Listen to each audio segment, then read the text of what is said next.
First point என்ன புரிஞ்சுக்கணும் அப்படின்ட்டுனா, லோக்சபால reservation இருக்கா இல்லையா? இருக்கு. ராஜ்யசபால ரிசர்வேஷன் இருக்கா இல்லையா? இல்ல. நோ. அது நல்லா கிளியரா ஞாபகம் வச்சுக்கோங்க. லோக்சபால ஸ்கெடியூல்டு காஸ்ட், ஸ்கெடியூல்டு ட்ரைப், அது இல்லாம இப்போ புதுசா நம்ம என்ன ரிசர்வேஷன் கொண்டு வந்துட்டோம் அப்படின்ட்டுனா, உமன் 106வது சட்ட திருத்தத்தின் அடிப்படையில் பெண்களுக்கான ரிசர்வேஷன் நம்ம வந்து லோக்சபால கொண்டு வந்துட்டோம். ஆனா எங்க கிடையாது அப்படின்னா, ராஜ்யசபால ரிசர்வேஷனே கிடையாது. ஃபர்ஸ்ட் அண்ட் ஃபோர்மோஸ்ட் பாயிண்ட் நீங்க தெரிஞ்சுக்க வேண்டியது என்ன அப்படின்ட்டுனா, ராஜ்யசபா ஹேஸ் நோ ரிசர்வேஷன். ஏன்னா அது மக்களுக்கான அவை இல்ல, மாநிலங்களுக்கான அவை. இந்தியாவில் 28 மாநிலங்கள் இருக்கு. மாநிலங்களின் பிரதிநிதி தான் ராஜ்யசபால இருக்காங்க. மக்களுக்கான பிரதிநிதிகள் மக்களவையில் இருக்காங்க, லோக்சபால இருக்காங்க. அதனால அங்கதான் ரிசர்வேஷன். சரி, எப்படி ரிசர்வேஷன் கொடுத்துருக்கோம்?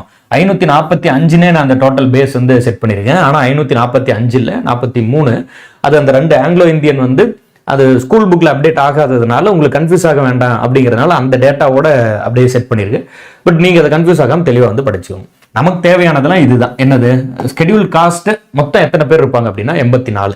இந்த ரிசர்வேஷனை நீங்க எப்படி புரிஞ்சுக்கணும் அப்படின்னா, லோக்சபாவை பொறுத்த வரைக்கும் குறைந்தபட்சம் 84 பேர் ஸ்கெடியூல் காஸ்ட்ல இருந்து இருக்கணும்.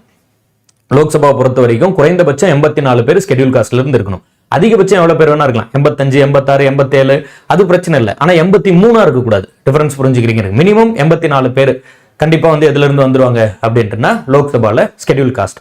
ஸ்கெடியூல்டு ட்ரைப்ல எத்தனை பேர் அப்படின்ட்டுனா 47 பேர். இதுல இன்னொரு மோஸ்ட் இம்பார்ட்டன்டான டேட்டா இருக்கு. என்னது? ஸ்கெடியூல்டு காஸ்ட்ல டைரக்டா லோக்சபால 84 பேர் அப்படின்னு மட்டுமே நம்ம கொடுக்க முடியாது இல்ல. அதுக்கு பதிலா எப்படி கொடுக்கணும்? எந்தெந்த மாநிலத்தில இருந்து எவ்வளவு பேர் வரணும், பேஸ்ட் ஆன் தி பாப்புலேஷன், அதன் அடிப்படையில் எந்தெந்த மாநிலத்தில இருந்து எவ்வளவு பேர் வரணும் அப்படின்னு நம்ம வகைப்படுத்துறோம்.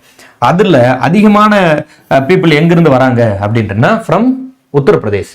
பட்டியல் இன மக்கள் மிக அதிகமான எம்பி பிரதிநிதிகள் கொண்டுள்ள மாநிலம் எது அப்படின்னா உத்தரப்பிரதேஷ். ஏன்னா 84 பேர் டோட்டல் ரிசர்வேஷன். அதுல 17 பேர் எங்கிருந்தே வரணும்? உத்தரப்பிரதேசல இருந்து வரணும். தமிழ்நாட்டில இருந்து எத்தனை பேர் அப்படின்னா 7.